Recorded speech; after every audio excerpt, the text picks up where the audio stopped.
Hello प्यारे बच्चों, welcome to saviour academy. मेरा नाम है ललित उपाध्याय और मैं आपको ऑनलाइन माध्यम से कक्षा 12 यूपी बोर्ड का फिजिक्स आपको पढ़ाने वाला हूं। तो प्यारे बच्चों, वीडियोस की नोटिफिकेशन के लिए आप हमारे चैनल सेवियर एकेडमी को सब्सक्राइब कर लीजिए। तो प्यारे बच्चों, कक्षा 12 की फिजिक्स के अंदर हम आपको चैप्टर 1 जो आपका है अवैधतावेश तथा वैद्युच्छेद, इसके बारे में डिस्कस करने वाले हैं। तो प्यारे बच्चों, क्या रहेगा कि अभी हमारे पास में समय का तो अभाव है, दिसंबर का लास्ट आ चुका है और जनवरी फरवरी का मंथ 2 महीने समझ लीजिए कि हमारे पास में है। तो कक्षा 12 के लिए तो आपको अब भी डरने की आवश्यकता नहीं है। जो टॉपिक आपको कराए जाएंगे, ठीक है बच्चों, जो टॉपिक मैं आपके लिए लेकर आऊंगा, हर एक टॉपिक छाट के चैप्टर से मोस्ट इंपोर्टेंट टॉपिक आपके लिए लेकर आऊंगा। आपको केवल वो ही टॉपिक पढ़ने हैं, जो टॉपिक मैं आपको बताने वाला हूं, आपको केवल वो सारे टॉपिक्स अच्छे से पढ़ने हैं। ठीक है, आप चैनल को सब्सक्राइब कर लीजिए, आपको चैनल की वीडियो की नोटिफिकेशन मिलती रहेगी। जो भी टॉपिक्स आपको बताएंगे, हर एक चैप्टर से मोस्ट इंपोर्टेंट चैप्टर के जितने भी मोस्ट इंपोर्टेंट क्वेश्चन न्यूमेरिकल्स होंगे वो मैं आपके लिए लेकर आऊंगा। और ये मेरी गारंटी है कि अगर आप मुझे फॉलो करते हैं तो आपका 70 नंबर का यूपी बोर्ड का परीक्षा में हमारा पेपर होने वाला है। ठीक है बच्चों, इसमें आप बड़े आराम से 65 प्लस का स्कोर कर जाओगे। ठीक है प्यारे बच्चों, इसमें क्या रहेगा, आपका 65 प्लस का स्कोर आप कर जाओगे और 30 मार्क्स आपके प्रैक्टिकल के होते हैं। प्रैक्टिकल से संबंधित जानकारी भी मैं आपको दूंगा, ये नहीं कि मैं आपको केवल यहाँ छोड़ दूंगा, नहीं। 30 नंबर का जो हमारा प्रैक्टिकल होने वाला है, ठीक है प्यारे बच्चों, इसके बारे में आपको जानकारी दूंगा, कैसे प्रैक्टिकल करना है, किस तरह से फेस करना है, आपको सारी चीजें मैं बताऊंगा। ठीक है बच्चों, तो आज चैप्टर को स्टार्ट करते हैं हम अपना। और हमारा पहला टॉपिक क्या है, कूलाम का नियम। बहुत ही इंपॉर्टेंट टॉपिक है ये भी कक्षा 12 के लिए। 2 से 3 नंबर में आपका पूछा जा सकता है।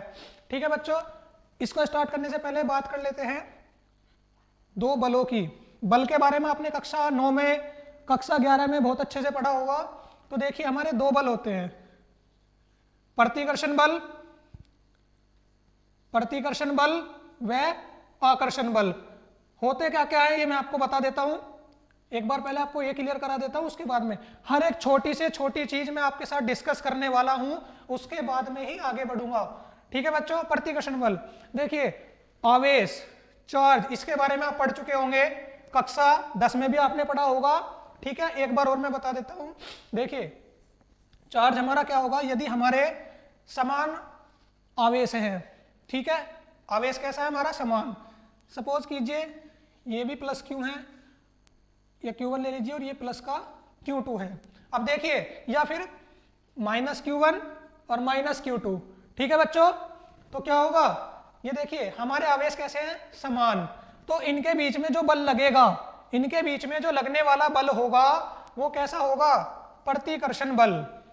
ठीक है बच्चों, समझ आया। अगर हमारे जो आवेश है उनकी प्रकृति समान है, उनकी प्रकृति कैसी है, समान है, एक जैसे हैं वे, तो उनके बीच में कैसा बल लगेगा, प्रतिकर्षण बल। ठीक है बच्चों, आकर्षण बल। अब देखिए क्या होगा आकर्षण बल में, यदि हमारे आवेश समान नहीं है, ठीक है, हमारे आवेश कैसे हैं, समान नहीं है, तो इनके बीच में जो बल लगेगा वो कौन सा बल होगा, आकर्षण बल। तो सीधा सीधा क्या बताया, जो हमारा बल होता है, ठीक है, हमारे आवेश, यदि हमारे आवेश समान है तो उनके बीच में प्रतिकर्षण बल लगेगा, और यदि विपरीत आवेश है तो वो कैसे, उनके बीच में कैसा बल लगेगा, आकर्षण बल। ठीक है बच्चों, अब आप पूछोगे कि ये क्यों बताया, इससे रिलेटेड हमारा ये है कूलाम का नियम। देखिए किस तरह से कि हम क्या लेंगे, आवेशों का एक निकाय लेंगे, समूह, आवेशों का एक निकाय, ये हमने ले लिया कि भाई आवेशों का एक निकाय है हमारा। ठीक, इसमें क्या है, हमारे दो आवेश हैं, ये आर दूरी पर रखे हुए हैं। ठीक है बच्चों, ऐसा कुछ अभी खास डिस्कस नहीं किया, केवल ये बताया कि हमारे ये दो आवेश हैं समान दूरी पे, आर पे, ये हमारी इनके बीच की दूरी क्या है, आर रखे हुए हैं। ठीक है, तो हम क्या बताएंगे, जो इनके बीच में, जो मैंने आपको बताया आकर्षण या प्रतिकर्षण, जो इनके बीच में लगने वाला आकर्षण या प्रतिकर्षण बल है। ठीक है बच्चों, कूलाम ने क्या बताया, कूलाम ने इस नियम के अनुसार बताया हमें कि भाई जो हमारे ये जो आवेशों का निकाय है, इसमें जो हमारे आवेश हैं क्या कहें, ये आर दूरी पर रखे हुए हैं, तो इनके बीच में लगने वाला जो आकर्षण या प्रतिकर्षण बल होगा, जो मैंने आपको बताया आकर्षण या प्रतिकर्षण बल, जो इनके बीच में आकर्षण या प्रतिकर्षण बल होगा वो क्या होगा, इन आवेश की मात्रा के गुणनफल के अनुक्रमानुपाती होगा। ठीक है बच्चों, क्या बताया कि ये जो हमारे आवेश हैं इनकी जो मात्रा है, इन दोनों की मात्रा के गुणनफल के अनुक्रमानुपाती होगा लगने वाला आकर्षण या प्रतिकर्षण बल। ठीक है बच्चों। दूसरा क्या, ये आवेश क्या है, r दूरी पर स्थित है। ठीक है, इन दोनों के बीच की दूरी क्या है, r।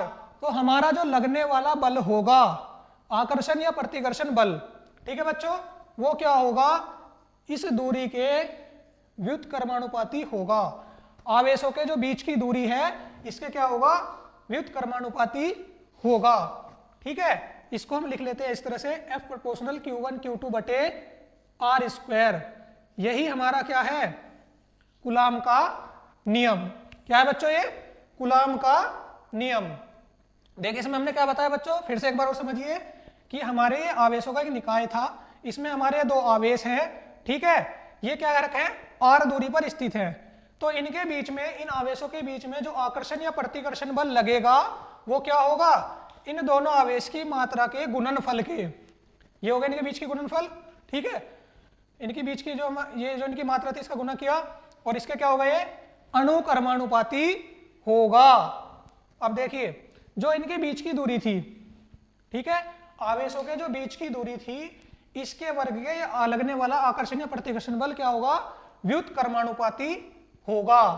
ठीक है बच्चों, चलिए इसकी थ्योरी भी लिख लेते हैं, फिर इसको आगे करेंगे। देखिए क्या होगा, कूलाम के नियम के अनुसार दो बिंदु आवेश, लिखते चलिए बच्चों साथ के साथ, दो बिंदु आवेश, ठीक है, कौन कौन से, देखिए Q1 व Q2 जो हमने दो आवेश बताए हैं, दो बिंदु आवेश के बीच लगने वाला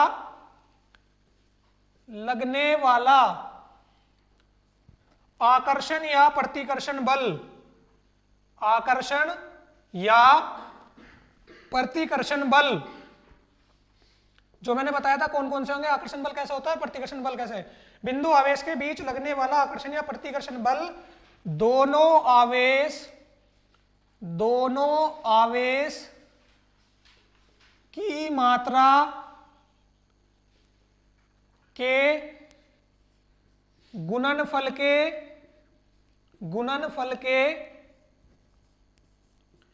अनुक्रमानुपाती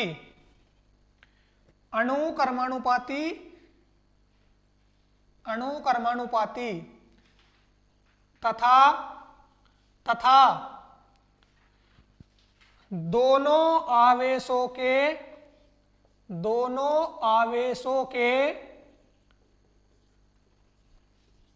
बीच की दूरी के वर्ग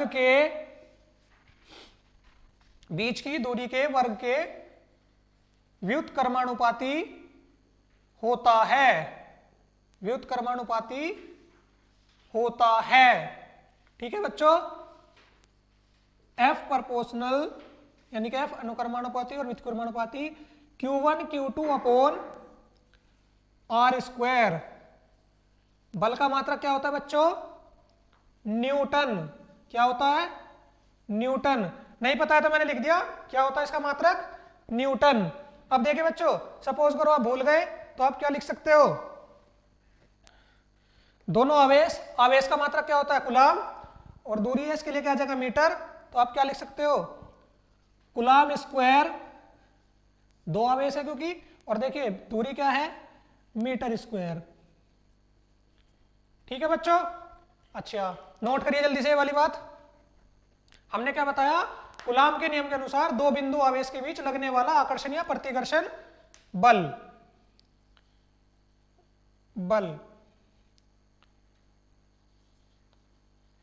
दोनों आवेश की मात्रा के गुणनफल के अनुक्रमानुपाती। जो लगने वाला आकर्षण या प्रतिकर्षण बल है वो क्या होगा, दोनों आवेश की मात्रा गुणनफल के अनुक्रमानुपाती, व दोनों आवेश के जो बीच की दूरी है उनकी वर्ग के व्युत्क्रमानुपाती होता है लगने वाला बल। यह है हमारा कूलाम का नियम।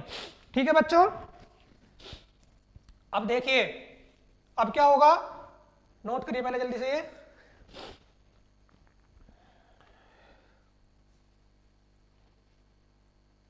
हो गया। चलिए आगे देखिए, आपने पढ़ा होगा अब ये अनुक्रमानुपाती का साइन हटेगा तो क्या होगा, एक नियतांक हमारा जुड़ जाएगा। क्या होगा, एक नियतांक टर्म हमारी, एक नियतांक वैल्यू आ जाएगी। ठीक है, देखो यहां पे क्या करेंगे, अनुक्रमानुपाती का चिन्ह हटाया, एक नियतांक लेकर आ गए और ये क्या हो जाएगा, Q1 Q2 बटे आर स्क्वायर। ठीक है बच्चों, लिख देंगे जहां के एक नियतांक है, क्या बोल देंगे, के एक नियतांक है जिसे माध्यम का पैरावैद्युतांक, ये भी आप पढ़ चुके होंगे पहले, माध्यम का पैरावैद्युतांक कहते हैं। ठीक है प्यारे बच्चों, नोट कर लीजिए, फिर आगे चलते हैं। देखिए कि एक नियतांक से माध्यम का क्या कहते हैं, पैरावैद्युतांक। अगर आप इसको नहीं जानते, अगर आप इसको नहीं जानते, चलिए तो मैं लिख देता हूं एक बार, नोट डाल के लिख देता हूं अलग से। ठीक है, कि माध्यम की वैद्युतशीलता, माध्यम की वैद्युतशीलता E तथा निर्वात की वैद्युतशीलता, निर्वात की वैद्युतशीलता एप्सिलॉन नॉट के अनुपात को, के अनुपात को, अनुपात को माध्यम का पैरावैद्युतांक कहते हैं। ठीक है प्यारे बच्चों, अब देखो मैं इसको के को लेके आया, पूछते कि क्या है, तो मैंने इसकी डेफिनेशन भी लिख दी, माध्यम का पैरावैद्युतांक कहते हैं, यानी कि के इज इक्वल टू ये क्या है हमारा, ये जो हम पैरावैद्युतांक निर्वात में हमने जो अपना नियतांक लिया, ये होता है ये। ठीक है, आपने पहले पढ़ा होगा, लेकिन अगर आपको नहीं पता है तो देख ली, मैंने लिख दीजिए आपके लिए। ठीक है, इसकी वैल्यू क्या होती है, ये हम निकालते हैं, K is equal to 1/4 pi epsilon naught. ठीक है, यहां पे पुट कर देंगे, इक्वेशन 1 मान लीजिए। ठीक है, समीकरण 1 में के का मान रखने पर, ठीक है बच्चों, तो क्या आ जाएगा, ये वाला नहीं रखना, ये रखना, ये जो ये होता है K is equal to 1/4 pi epsilon naught. ये तो मैंने आपको बताया कि माध्यम का पैरावैद्युतांक क्या होता है। ठीक है, तो ये क्या आ जाएगा, F is equal to 1/4 pi epsilon naught Q1 Q2 upon R square. ठीक है बच्चों, ये क्या आ गया आपका, ये कूलाम का नियम। क्या निकल के आ गया बच्चों, ये कूलाम का नियम। ठीक है बच्चों, अब क्या करेंगे, इसी की हेल्प से हम क्या करेंगे, एक कूलाम की परिभाषा देंगे। ठीक है, क्या करेंगे, एक कूलाम की परिभाषा देंगे। पहले नोट कर लीजिए जल्दी से,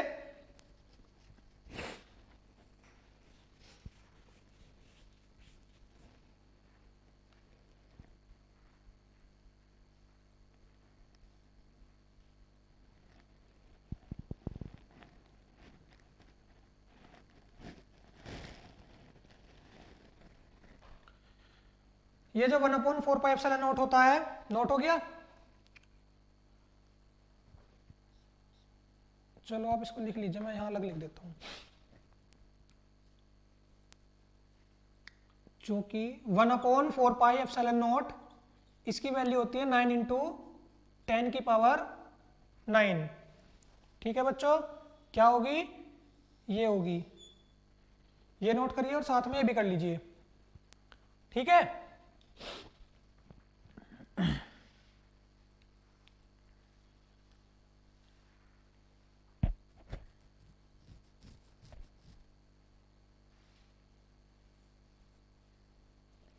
चलिए बच्चों, अब यहां से हम क्या करने वाले हैं, यहां से हम आपको एक कूलाम की परिभाषा देंगे।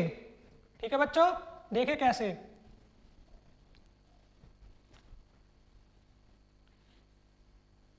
यह आपका कूलाम का नियम। ठीक है बच्चों, इसमें क्या काम करेंगे, माना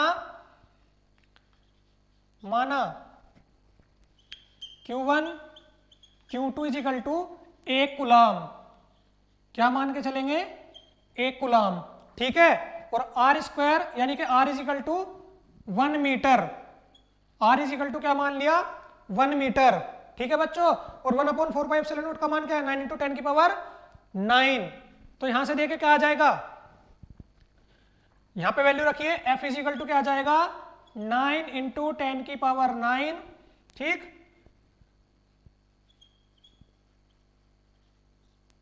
एक मीटर स्क्वायर। ठीक है प्यारे बच्चों। अच्छा, अब देखिए, तो यहां से क्या परिभाषा बनेगी एक कूलाम की, कि एक कूलाम आवेश की वह मात्रा है, एक कूलाम आवेश की वह मात्रा है, ठीक है, जो क्या है, निर्वात में, देखिए दोनों क्या है हमारे, दोनों का मान क्या लिया, एक कूलाम। ठीक, और इनके बीच की दूरी R और R भी कितना लिया, 1 मीटर। ठीक, और ये कितना है, 1 कूलाम, और ये भी 1 कूलाम। ठीक है बच्चों। अच्छा, अब हम क्या कहेंगे, देखिए एक कूलाम आवेश की वह मात्रा है जो निर्वात में 1 मीटर दूरी पर रखे समान आवेश को 9 × 10 की पावर 9। देखिए हमने क्या कहा था, समान आवेश है, तो समान आवेश है तो कौन सा बल लगेगा, समान आवेश के बीच कौन सा बल लगेगा, प्रतिकर्षण बल। कौन सा बल लगेगा, प्रतिकर्षण बल। देखिए यहां से क्या होगा, इस एक कूलाम की परिभाषा क्या आएगी, आएगी कि भाई एक कूलाम आवेश की वह मात्रा है जो 1 मीटर दूरी पर रखे समान आवेश को, ठीक है, समान आवेश को 9 × 10 की पावर 9 यानी कि 9 × 10 की घात 9 से, देखिए 9 × 10 की घात 9 में 9 × 10 की घात 9 न्यूटन के प्रतिकर्षण बल से 9 × 10 की पावर 9 न्यूटन का हमने क्या करा, बल। इस बल से ये क्या कर रहा है, इसको प्रतिकर्षित कर रहा है, यानी कि अपने से, देखो आकर्षण क्या होता है, एक दूसरे के पास आना, और प्रतिकर्षण क्या होगा, ये हो गया आकर्षण, और ये हुआ आपका प्रतिकर्षण बल। यानी कि ये क्या करेगा, एक कूलाम आवेश की वह मात्रा है जो 1 मीटर, अपने से 1 मीटर दूर रखे समान आवेश को 9 × 10 की घात 9 न्यूटन के प्रतिकर्षण बल से प्रतिकर्षित करेगा, यानी कि अपने से दूर भेजेगा। ठीक है बच्चों, देखिए इसकी वैल्यू कांस्टेंट टर्म की क्या आई थी, 9 × 10 की पावर 9। ठीक है, आवेश हमने क्या माना, 1 कूलाम, और R इज इक्वल टू कितना लिया, 1 मीटर। यहां से क्या बनाया, यहां से बताया कि एक कूलाम आवेश की वह मात्रा है जो 1 मीटर दूर रखे समान आवेश को 9 × 10 की घात 9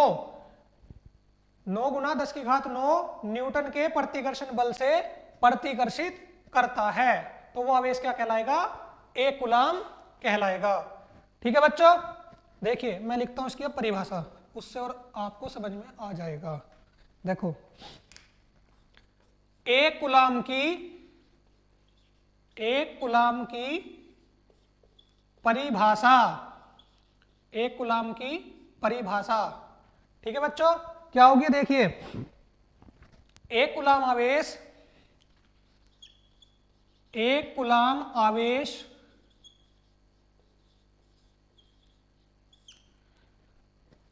की वह मात्रा है, आवेश की वह मात्रा है जो निर्वात में 1 मीटर दूरी पर रखे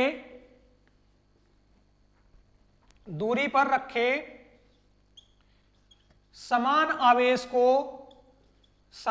आवेश को 9 गुना 10⁻9 न्यूटन के बल से, न्यूटन के प्रतिकर्षण बल से, प्रतिकर्षण बल से प्रतिकर्षित करता है। ठीक है प्यारे बच्चों, तो ये था हमारा 1 कूलाम की परिभाषा। इसमें हमने क्या काम करा, इसमें जो हमारा कांस्टेंट टर्म आई थी निकल के 9 × 10⁹ 1/4πε0 की वैल्यू जो आई थी वो रखा, 9 × 10⁹ होती है ये। ठीक है, आवेश क्या लिए, समान आवेश है 1 कूलाम के, और इनके बीच की दूरी क्या ली, निर्वात में 1 मीटर ली, और क्या बताया, इसी तरह से इनको रखा और बता दिया कि जो क्या होगा, 1 कूलाम आवेश की वह मात्रा है जो 1 मीटर दूरी पर रखे समान आवेश को इतने बल से प्रतिकर्षित करेगा। तो आवेश की मात्रा क्या कहलाएगी, तो आवेश की मात्रा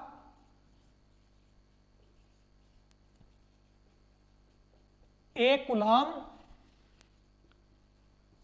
कहलाती है। ठीक है बच्चों, ओके, नोट कर लीजिए, नोट कर लीजिए 1 कूलाम की परिभाषा नोट कर लीजिए, जल्दी से नोट कीजिए।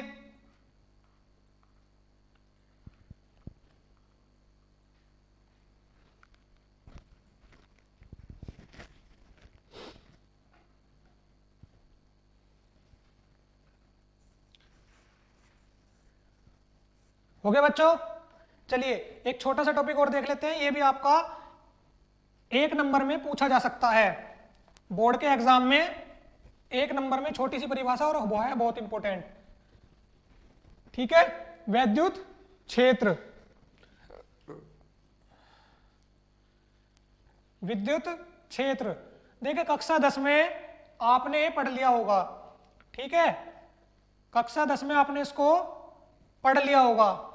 ठीक है बच्चों, देख इसमें क्या होगा, इसमें आप क्या करोगे, किसी आवेश को एक ऐसे क्षेत्र में रखोगे। सपोज करो ये कोई आवेश है हमारा, आपने इसको किसी क्षेत्र में रख दिया, ये कोई आवेश है, आपने इसको क्या करा, किसी क्षेत्र में रखा। सपोज करो ये एरिया लिया आपने क्या करा, इस आवेश को इस एरिया में रखा। ठीक है, ये रख दिया आपने। ठीक है, तो देखिए हमने जब क्या करा, हम मान के चले कि हमने इस आवेश को इस क्षेत्र में रखा है, तो इसमें क्या होगा, इसमें विद्युत का प्रभाव उत्पन्न होगा। क्या होगा, इसमें विद्युत, विद्युत मतलब लाइट। ठीक है, अच्छा क्या बताया कि भाई हमारा क्या होगा, हमने कोई आवेश लिया, इस आवेश को हमने क्या करा, वैद्युत क्षेत्र में रख दिया।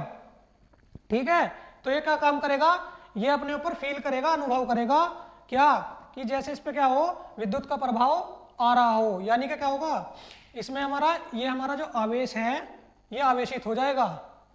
आवेश क्या होगा, आवेशित हो जाएगा। और आवेश क्या होता है हमारा, Q = NE। ठीक है, Q = NE, और I क्या होता है, Q/T। ठीक है, ये हमारा आवेशित होगा तो हमारी धारा प्रवाहित होगी।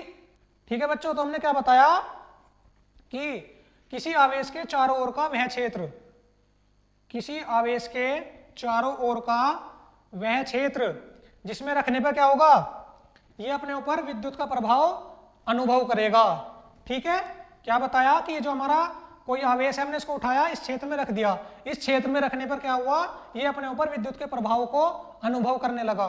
तो ये क्षेत्र हमारा क्या कहलाएगा, विद्युत क्षेत्र कहलाएगा। ठीक है बच्चों, चलिए इसकी परिभाषा और लिख लेते हैं। किसी आवेश के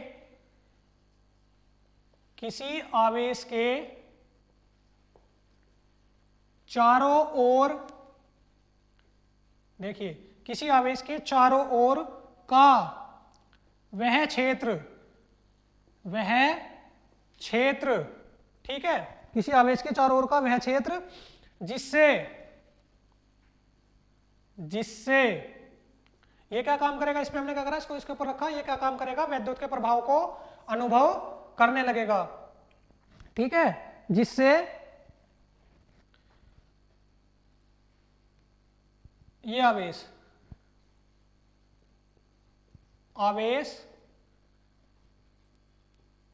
विद्युत के प्रभाव का अनुभव करेगा। ठीक है, तो वह क्षेत्र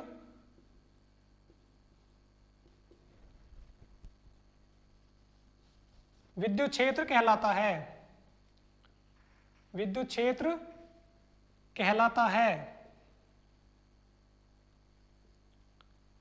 ठीक है बच्चों, इसे ई से प्रदर्शित करते हैं, यानी कि इलेक्ट्रिक फील्ड प्रदर्शित करते हैं। सीधी सी बात है, आपको क्या करना है, एक आवेश लेना है, कोई सा भी हो, प्लस हो माइनस हो, कोई सा भी चार्ज लोगे, उसको क्या करोगे, किसी ऐसे क्षेत्र में रख दिया, ये कोई भी आवेश हो, माइनस क्यों हुआ प्लस क्यों हुआ, कोई सा भी हुआ, इसको आपने क्या करा, किसी फील्ड में रख दिया, और अगर क्या हुआ, इसने अपने ऊपर विद्युत के प्रभाव को अनुभव करा, तो ये क्षेत्र क्या कहलाएगा, विद्युत क्षेत्र कहलाएगा। सिर्फ इतना सा है। ठीक है बच्चों, ओके, नोट कर लीजिए। आज के लिए काफी रहेगा। अगले लेक्चर में हम क्या करेंगे, पढ़ेंगे विद्युत क्षेत्र की तीव्रता। काफी इंपॉर्टेंट है ये भी, और इससे आपके न्यूमेरिकल सोल्व होंगे पेपर में, 2 नंबर में इससे न्यूमेरिकल पूछा जा सकता है। विद्युत क्षेत्र की तीव्रता जल्दी से नोट कर लीजिए बच्चों ये।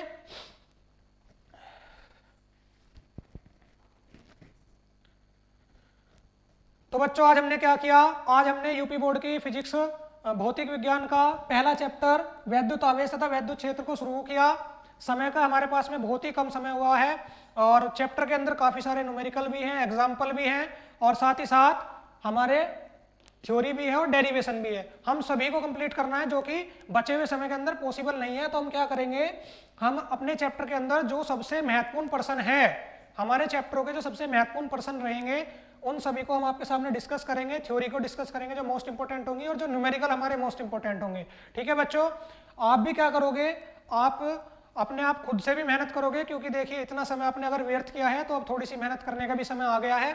तो आप हमारे साथ चलोगे, और अगर आपको कुछ भी चीज़ समझ में नहीं आती तो आप हमें कमेंट करके बता सकते हैं।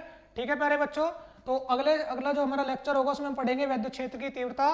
उम्मीद करते हैं आज का लेक्चर आपके लिए काफ़ी हेल्पफुल रहा होगा, आपको काफ़ी कुछ चीज़ें सीखने को मिली होंगी। मिलेंगे अगले लेक्चर में। जय हिंद, जय भारत।